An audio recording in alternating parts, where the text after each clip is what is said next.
House of the Dragon, episode 1 review. Alan, you saw it? Yes, I did.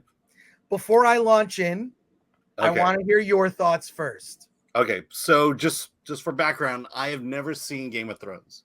I have never seen a full episode, but I have seen a lot of the nude stuff in Game of Thrones. So that's Okay. That's my experience with Game of Thrones.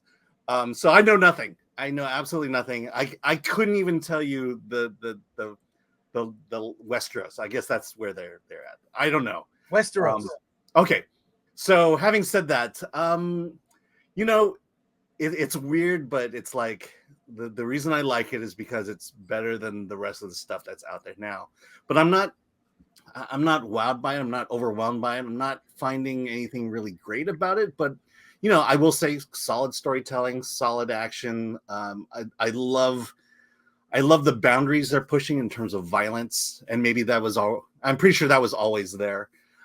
So I'm, you know, I like what I see. I'm just not convinced that I'm going to hang on for the ride. So, I mean, I'll go a couple more episodes in, but you know, the first episode to me felt like setup was fine. But nothing really saying you need to see this series. Well, I would disagree with that. I think that nobody would argue that Game of Thrones kind of ended in a way that was very dissatisfying. It is this buildup of years to season 8, and it just went off the rails. I think part of that is, and again, I'm a noob. I've never read the books, and I'm not a fan of fantasy. It takes me a lot to go see something that's fantasy, which is why Peter Jackson's Lord of the Rings original trilogy is so good, because it took a noob and someone who doesn't care about that and made me care about it. Okay. And Game of Thrones, it had its heights, right? And then it just, that ending, it's this build up to this big ending that then just ends too quickly. Like, wait, you built up this whole, all of these various conflicts, and you just wrapped up too conveniently and too quickly. It wasn't the pace of the show. It was a huge mistake. This, I like this. It's a really good first episode, surprisingly good in the sense that I never even watched a trailer for this show. I saw a still of Matt Smith and I was like, oh, that's cool. I like Matt Smith. But they did what Game of Thrones, I think tone-wise, does really well, which is it sets up the chess pieces on the board to know who the players are, right? And then what their motivations are. And I think that Daemon Targaryen, as Matt Smith, he knocked it out of the park, in my opinion. He knocked it out of the park. So good as that character, knowing what his motivations are, knowing what's happening to the kingdom. I mean, do you know of that character prior to this? No, not at all. No. Because I will agree with you. I think his character is the most complex character, and I really like that. I like that he's somewhat unpredictable.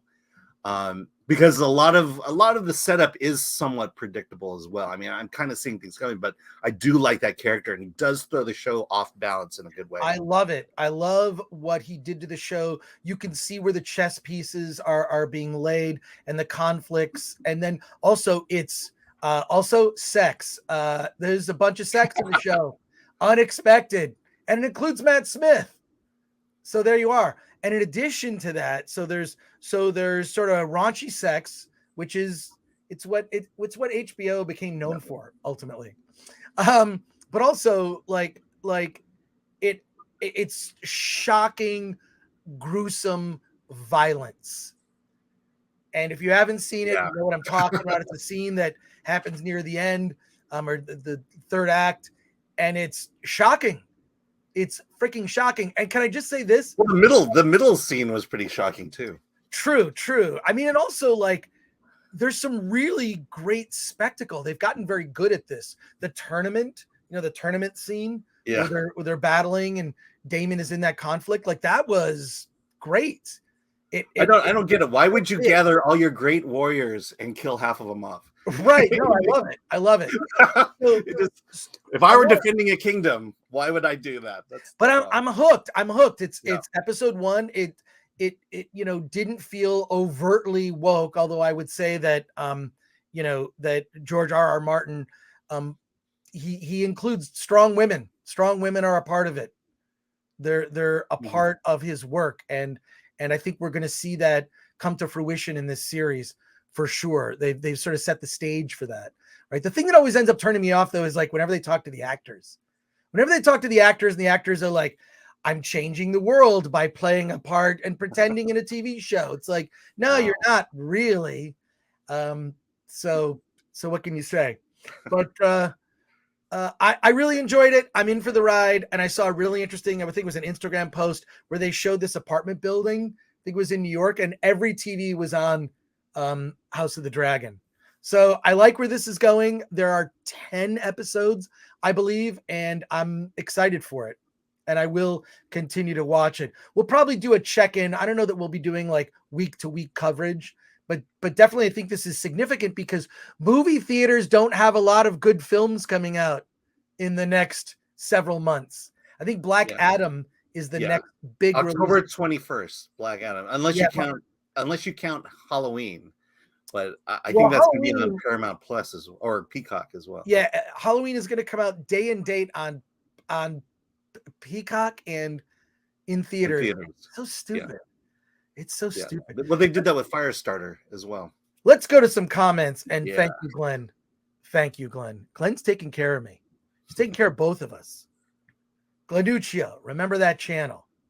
Let's get Glenuccio. Are you monetized, Glenn? Let's make that happen. Let's make it happen. All right, George the Giant Slayer for 10. Thank you, George. George! Wow, Pornhub's Harry Potter. All hail Chris and Alan. Yes, if you weren't here at the top of the show, I found this in my Halloween decorations. It's a very innocent Harry Potter ornament. So there you go. Hey, he's reaching for the golden snitch, and there you go. Willie Woodward says, dude, Alan, did you have any meetups at CineQuest? I was really hoping to catch one. Yeah, no, I didn't. I definitely went to some of the parties and stuff, but nothing official. Toxic Waltz N8. In a few weeks, my local theater is playing Lord of the Rings extended versions on Sunday and Wednesday. Not a marathon, of course, but weekly. Do it. I mean, one of the brilliant things about not just the way that those movies were made, but the way that they were released consecutively. They planned it out. I mean, God, I mean, it just, when you look back, that was like it was kind of a golden age. Like every Christmas, you knew you were going to be able to unwrap your Lord of the Rings present. So Toxic Waltz N8 for sure. And then the brilliance, because you could buy the original set, and then they would come out with an extended set. So now you have whatever. Lord of the Ring DVDs.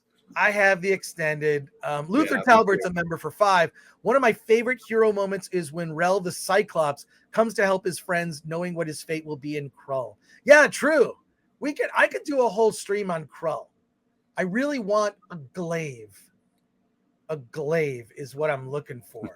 Geef Truth 64 says Rings of Power versus House of Dragon is similar to the matchup of Orville versus Strange New Worlds. Both shows went head to head, airing at the same time. Oh, really interesting. And thank you, Geek Truth 64, for being a member.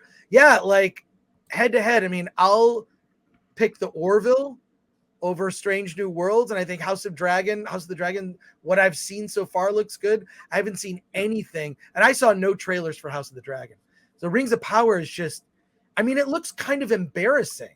Like, I feel sorry because obviously a lot of craft went into it. The special people who worked on the special effects worked very hard.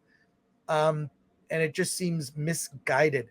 Zax says, I'm seeing 241 watching, only 89 likes. Rub that like button like it's Alan's nipples. Well, you know what that means.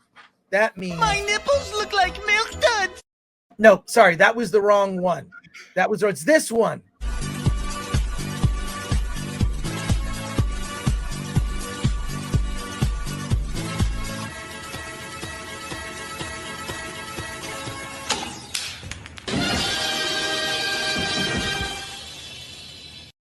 Let's get back. Let's get back to serious part of this conversation.